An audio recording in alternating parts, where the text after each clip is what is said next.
Welcome to Stone Watch, and today we're talking about Godzilla vs. Kong. If you haven't already, please smash that subscribe button and click on that bell so you can be notified for future videos. And be sure to give this video a thumbs up. And yes, I had a chance to catch Godzilla vs. Kong the other day. I want to say this movie is awesome. I mean awesome.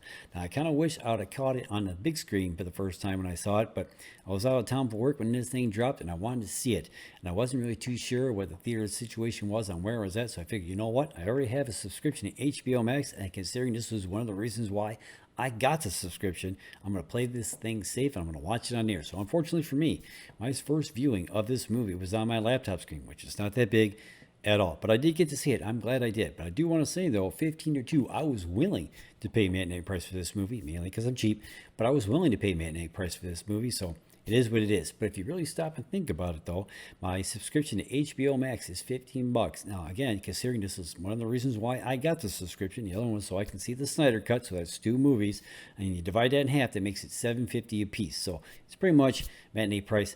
Anyway, now I don't know whether or not if I'm going to keep HBO Max for like another month or any time after that, so I'm kind of playing that by ear because I said I can cancel at any damn time, so we'll have to wait and see. So I don't know what they got coming up, so we'll see. And Wingard comes in to direct the 4th installment in Legendary's MonsterVerse. Now this is the 36th movie in the Godzilla franchise, the 12th movie in the King Kong franchise, and the 4th Godzilla movie to be totally produced by a Hollywood studio, which is pretty damn cool.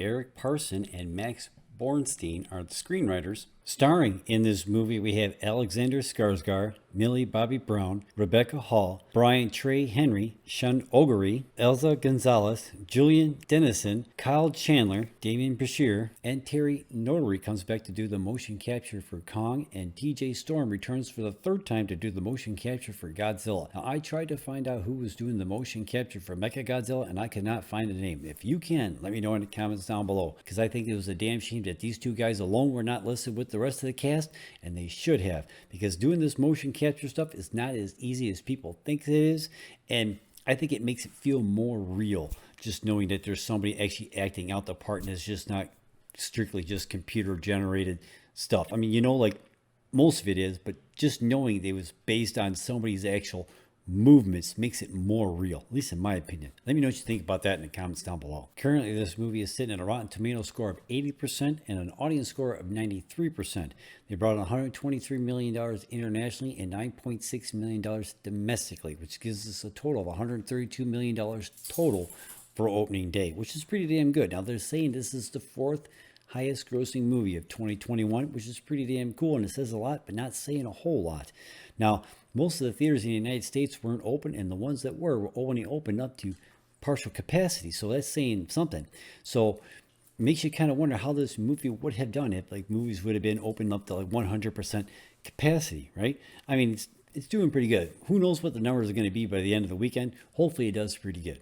So if I had to rank it up against the other movies in the MonsterVerse, I'm going to have to go like this. Kong Skull Island takes number 1, Godzilla vs. Kong is number 2, and Godzilla King of the Monsters comes in number 3. And that makes Godzilla the first one. Sorry, Gareth, you should have gone with more monster in your monster movie. Just saying. Now, I thought it was pretty cool and interesting at the same time when they had it to where Kong was actually communicating with the little deaf girl using sign language. And I was just as shocked as everybody else in the movie, like when he actually answered her and it was like, oh my God, he could talk. I mean, he wasn't actually speaking like actual words, but he was actually answering her using sign language. Now, the Rebecca Hall character said that she was trying to teach him how to communicate using sign language and teaching him the alphabet and everything.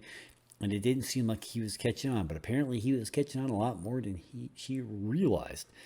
And I thought that was pretty cool. I thought that was pretty neat, and how it played out through the rest of the movie. Hey, ask him this. Now, when they get the power source and they're actually transferring it over somehow to Mechagodzilla and stuff like that, I thought that was kind of weird. And then after they powered it up and everything, it took on a life of its own. I mean, the only thing that really made me think about that for a second, they were talking about all the radiation that was going into that axe and everything and what have you, but that wasn't affecting anybody else because they were sitting outside their little high-tech, I forget what they call their high-tech machines that they took down the hollow earth or whatever I call heaves or something. I think that's what they were called. But that radiation didn't affect everybody else because if you remember, like in Godzilla King of the Monsters, that Ken Watney's character and stuff like that was in that area that was like with a lot of high radiation and stuff like that, because that's where Godzilla was trying to recharge his batteries and everything. That didn't affect everybody else like it did him. Wasn't that like the same thing? I don't know. Let me know what you think about that in the comments down below. I mean, in all, I thought this movie was awesome. The fight scenes were just epic. I thought that Kong got some good hits on Godzilla, but at the end of the day, there was like 3 rounds, and it pretty much, after 2 out of 3, Godzilla pretty much won. So I don't know, man. What'd you think? Did you see Godzilla versus Kong? Let me know in the comments down below. Did you like it? What didn't you like about that movie? Let me know in the comments down below. I mean, I thought it was pretty good. I wish I would have saw it on the big screen. So, I don't know. Let me just think in the comments down below.